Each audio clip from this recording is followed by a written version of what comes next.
The Doc, where we talk about religion like you've never heard before. There's no evangelists here, just talk about religion with a twist. So let's get started and have some fun. Welcome our hosts for tonight, the Rebellious Rev and the Doc.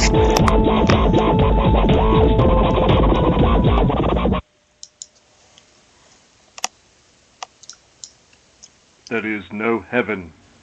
There is no hell. There is only this world and its dark reflection. And we do not know in which of the two worlds we are. We are live. I said live from New York. Yes, sirree. This is the Doc. Welcome to the CC Radio Network. This is Felix, or otherwise known as the Rebellious Rev. And this is the Doc, as I said before, also known as The Doc. The Doc. And ladies and gentlemen, we got a show and a half for you today. Or is it a half a show? Probably more like a half a show. Well, we have what you call a mixture. We're going to do a little politics. We're going to do a little religion. We're going to do a little sports. I guess, you have to start by, with that other shooting in Arizona. Northern Arizona University. 1 person dead, 3 people wounded. It was a matter of time. Yeah, but I don't think 1 week after. Yeah, but this wasn't that kind of a mass murder or anything. I think this is a fight.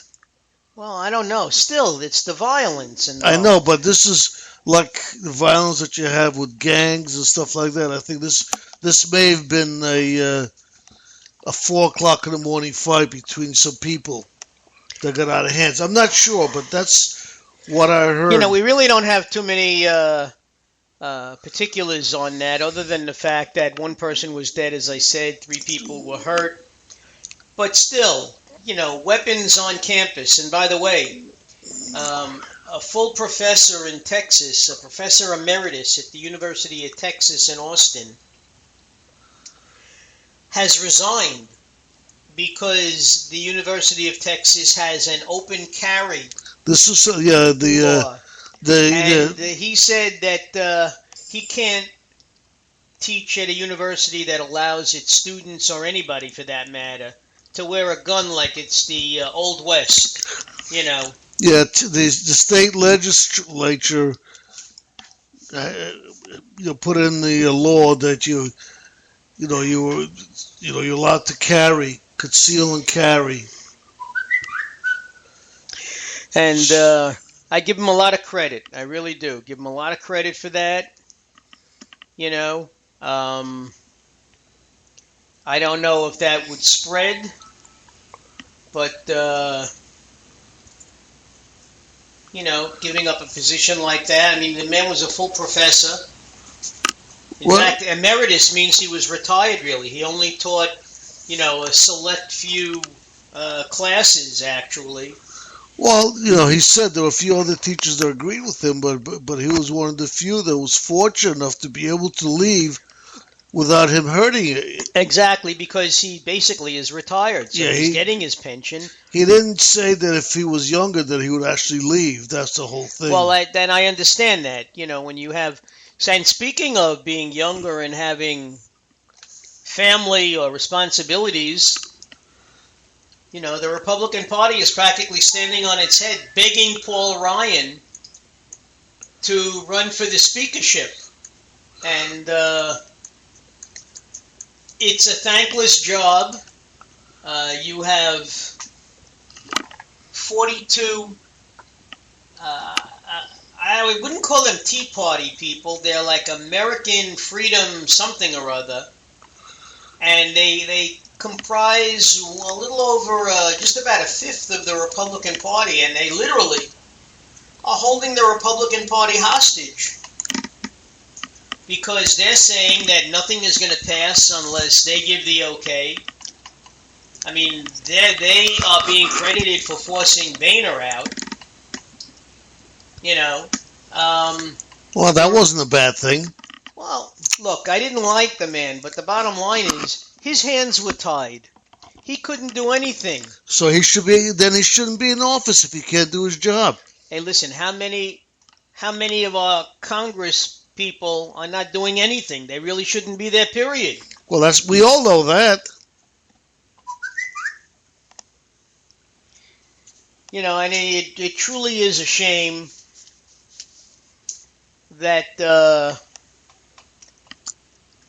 that the party is in such disarray. I mean, because for that matter, that means nothing is going to get done. You know, I have no great love for Paul Ryan, but he's also a conservative. Maybe not as conservative as some of those other people in that American Freedom Party or whatever the heck it is. But still, at least you could talk to Paul Ryan. And I really think that Boehner would have liked to have gotten more done. I mean, during your tenure as Speaker, to be known for the fact that nothing got done and that Congress has its lowest approval rating in history, nothing to be proud of. No. Well, he's unfortunately he just could not do it. Well, I don't think anybody in this Congress, in this Republican Congress, can do the job that they're supposed to be able to do.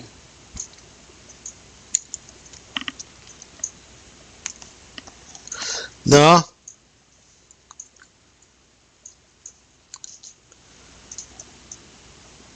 I don't know. But everybody agreed, from one side, one end to the other, the Boehner just couldn't control the people. That you needed somebody a little stronger than him. And I know that they're not going to get any help from the Democrats because the Democrats are just sitting back and saying, well, let them hang themselves, Now, do you know that you can actually get the House leader does not have to be a politician? I know. You don't even have to be in Congress to be the Speaker of the House. Nope, they can bring somebody else in. Except for one thing. The Speaker of the House is the number 2 person behind the President. Yeah. You got the Vice President, and then you have the Speaker of the House. Yep. So you could bring Trump in there to be the Speaker of the House. Well, you know who Trump would probably say? He's so in love with his daughter, I think it's unnatural.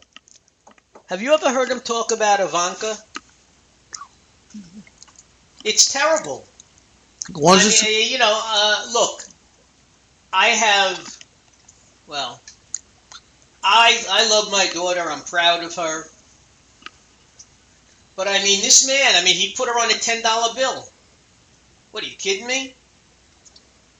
Really. Well, she runs his company.